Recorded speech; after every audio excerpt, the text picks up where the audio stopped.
Halo Healthy People, saya Dr. Santi dari SMF Jantung dan Pembuluh Darah RSUD Provinsi NTB.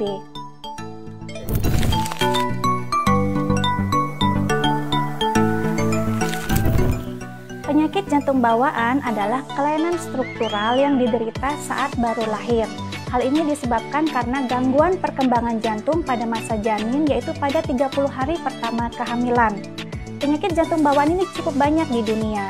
Ada 8-10 kasus bayi dengan penyakit jantung bawaan dari 1000 kelahiran hidup.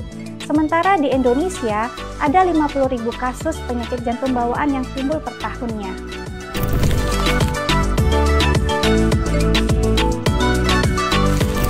Sebagian besar penyakit jantung bawaan, yaitu hampir 80% kasus, tidak diketahui penyebabnya.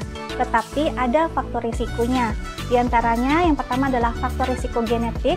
Jadi apabila keluarga dekat memiliki penyakit jantung bawaan, maka risiko keluarga yang lain untuk menderita penyakit jantung bawaan menjadi lebih besar. Yang kedua adalah gangguan yang diderita oleh ibu terutama pada 30 hari pertama kehamilan. Di antaranya infeksi virus, bisa virus toxoplasma, sitomegalovirus atau rubella pada awal kehamilan. Kemudian apabila ibu menderita diabetes, kemudian penyakit hormonal seperti penyakit tiroid, atau banyak terpapar asap rokok, itu juga meningkatkan risiko terjadinya penyakit jantung bawaan. Selain itu, ada beberapa macam obat-obatan tertentu juga meningkatkan risiko terjadinya penyakit jantung bawaan, dan paparan radiasi terutama pada trimester pertama juga meningkatkan risiko PJB.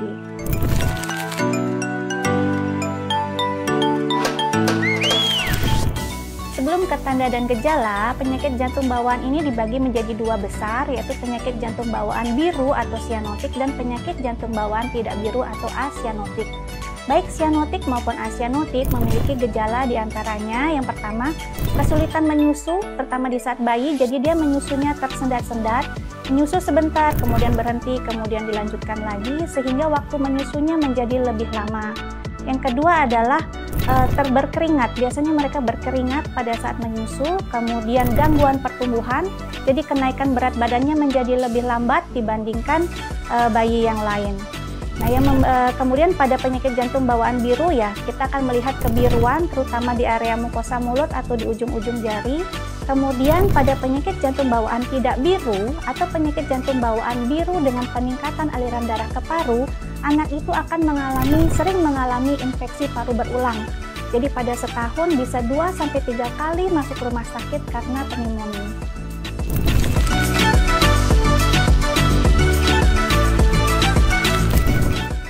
Karena penyakit jantung bawaan itu sebagian besar adalah kelainan struktural, maka yang diperlukan adalah tindakan intervensi, baik secara operasi maupun non-operasi.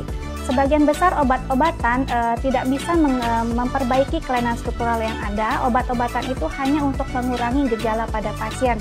Jadi tindakan yang penting adalah intervensi, itu secara kateterisasi, bisa penutupan defek dengan kateterisasi, atau bila tidak dapat ditutup dengan kateterisasi, maka pasien itu memerlukan tindakan operasi.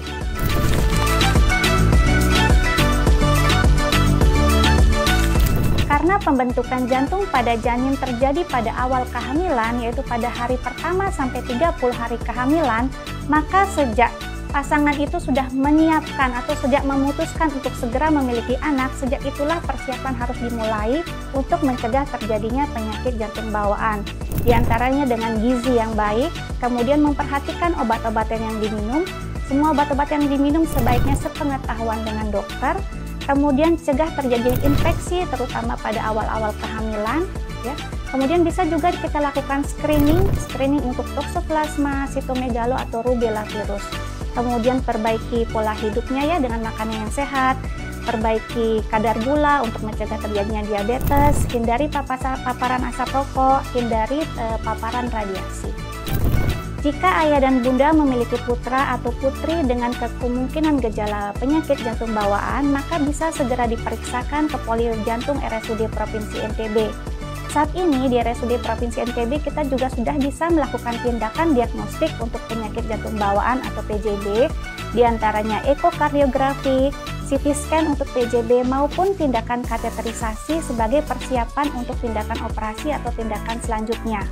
Untuk tindakan kateterisasi diagnostik maupun tindakan kateterisasi untuk penutupan defek seperti ASD, PSD, dan PDA sudah bisa kita lakukan di RSUD Provinsi NTB.